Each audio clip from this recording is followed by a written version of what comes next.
ये मैदान पूछता है। ए भौजी हगले नहीं तो तार मुंह बा हगले वाला काम करते रहू तो सब। ए भौजी अपना तू चैनल पे कैसे सब्सक्राइबर बढ़वावे लू चाहे कैसे लाइक करवावे तनी एक बारी हमरो के बता तनी कोई के बता दे भौजी तनी हम ओसही कह के अपन लाइक सब्सक्राइब तनी भौजी बढ़वा ले तनी एक खाली आओ।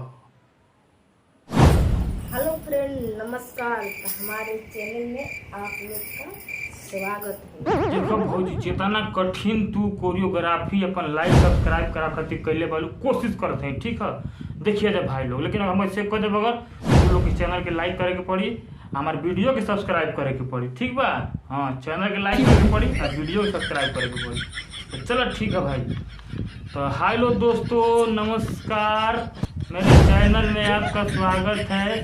तो आप लोग वीडियो को लाइक करिए, चैनल को सब्सक्राइब करिए और शेयर भी करिए।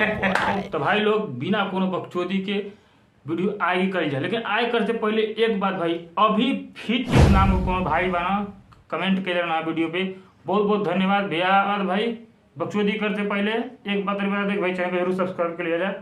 उसके बाद चलो वीडियो सीधे प्ले कर जाओ। हनुमान श्री राम जी के छोड़ी के भोरे भोरे देवरा नमस्कार करे ढोरी के तो का कले है वीर बलवान हनुमान जी के छोड़ी के भोरे भोरे देवरा प्रणाम कर ढोड़ी के।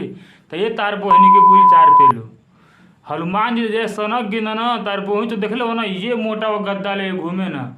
अब ये गड़िया में हुर के तार बोहनी के तो हिमालय पर लेके चल जाइए और वैजा ले फेंकी तो 3 कोस में 3 दिशा में तार गांड चियरा के तार बोहनी खूने बिक के मर जी। तो हाँ भाई लोग एक गाना चाहे जवन मन तवन गा तोर मर दिया भाई, लेकिन वहाँ देवी देवता कोई का धर्म से मत खिलवाड़ कर ठीक। तो भाई एक बाद आए का वीडियो देखा जाए। हम मेरा सजना संवरना है किस काम का, कि मेरा सजना संवरना है किस काम का। तो हम कहते कि तेरा सजना संवरना है नहीं किसी काम का। अरे अभी तो राइमिंग हो गई, कोनो बात नहीं। तो सजल सवरल कोनो काम के नहीं के तू, लेकिन सबसे बड़ी बात ये बा कि तू पहले तो साड़ी पहन ली, साड़ी पहन के भाई बहुत बढ़िया बा, लेकिन तू वीडियो बनावल छोड़ दे यार। चाहे तो ढंग का कोनो पारंपरिक पारिवारिक वीडियो बना तो शूट करे अपना एज के अनुसार ठीक बा। तो चलो भाई अब देख ले एक आगे वाला वीडियो प्ले कर जा। तो दोस्तों आप लोग देख सकते हैं हाथ घुसाए हैं अंदर में। तो हाँ हमने तो देखते बनी जाता हरी माई के चोदो, लेकिन तू देख कि का करत हो, तू का करवावत हो घोसड़ो। तू ओकरा के देखो तो ओकरा गाड़ी में उड़ी करवाओ चाहे अपना जहाँ मन तहाँ उड़ी करवाओ, लेकिन दुनिया के मत दिखाओ। अब इन्हन का वीडियो में का भाई कि जितना वीडियो उठा के देख लो कुल में कबो मारी मारा करिए तो कबो हगब मुतब करिए तो कबो के ऊ मारी कबो के ई मारी, कोनो इज्जत प्रतिष्ठा लिखे सही। तो भाई तू जवन करतली तवने तू कर, दुनिया के मत देखा। अब तू अंगुरी करता ओकरा में तो तू कहतली कि देखो क्या कर रहे हैं, हगबो के जातली तो वीडियो देखा बुझल तू कईल का चाहतली। चाहे तोहन का लाल किला पर जासन, लाल किला वीडियो बना तो उनके बाहर रहे ना हो के बाद लाल किला वीडियो बना सब आभार हो जी भूषण बहनी नहायत का जमाना के डरे। अरे भाई इन्हन के कहत देर नहीं लाल किला पहुंचत देरी। अरे टैलेंट रही ना, टैलेंट रही तो तू कहीं से वायरल हो जाएगी समझ ली। लाल किला पर जाके वीडियो बनेगी तब भी वायरल नहीं हुई भी। अरे समझाओ भाई। तो चलो जा भाई लोग अब आए के वीडियो।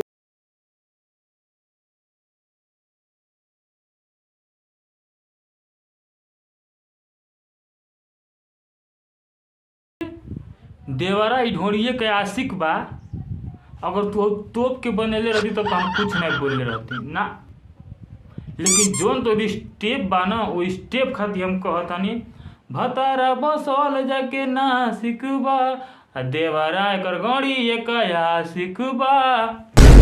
भौजी हो सहू सीखला नहीं तो हम पुष्पा राज के भाई तुरंत सहू सिखा दे ना। तो तालू ठीक बा गाना वाला के हम गा दे तोरहू के संग में दे तनी मन जान तू काहे कि तू जोन मटकावा तालू ना गलत वे में जाता।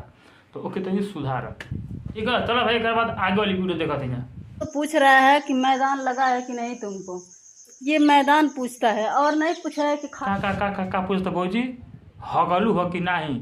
तो ये भौजी हगले नहीं तो तार मुँह बा आ हगले वाला काम करते रहू तो सब हगही के ना पूछी काहे कि उ खुद इतना बड़ का टट्टी बसरवा जैसन बालू सन वैसन वीडियो बनावता सन, लाइक करतनी हम तो उनके वीडियो के।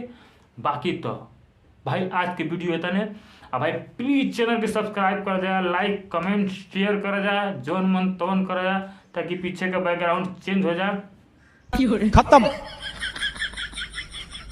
By bye, tata, goodbye, Gaya.